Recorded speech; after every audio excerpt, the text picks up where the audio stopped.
A national committee is recommending cutting back on eating red meats and adding peas, beans, and lentils as protein sources.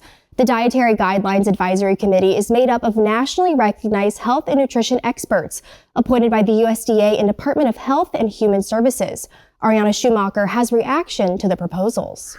The Dietary Guidelines Advisory Committee wants to emphasize more plant sources over other forms of protein. They also recommend adding peas, beans, and lentils to the protein category. But organizations like National Cattlemen's Beef Association are pushing back against the recommendation. Beef has high quality protein, great iron bioavailability. So we need beef's nutrients, and they simply cannot be replaced by beans, peas, and lentils. Local dietitians say there are benefits to plant-based proteins.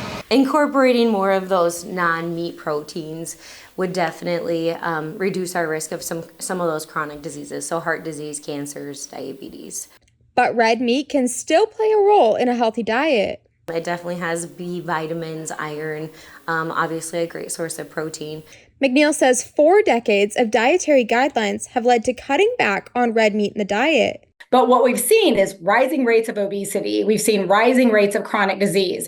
So not only as a registered dietitian, but for beef farmers and ranchers, we should care about this topic because we don't have the wiggle room in the American diet to cut back on nutrient-dense foods like beef.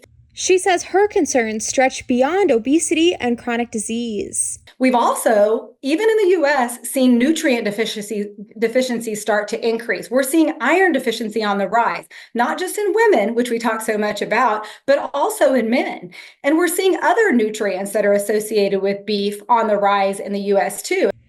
In Sioux Falls, South Dakota, this is Ariana Schumacher for AgWeek. The committee is finalizing its scientific report and will submit it to the U.S. Department of Health and Human Services and the U.S. Department of Agriculture.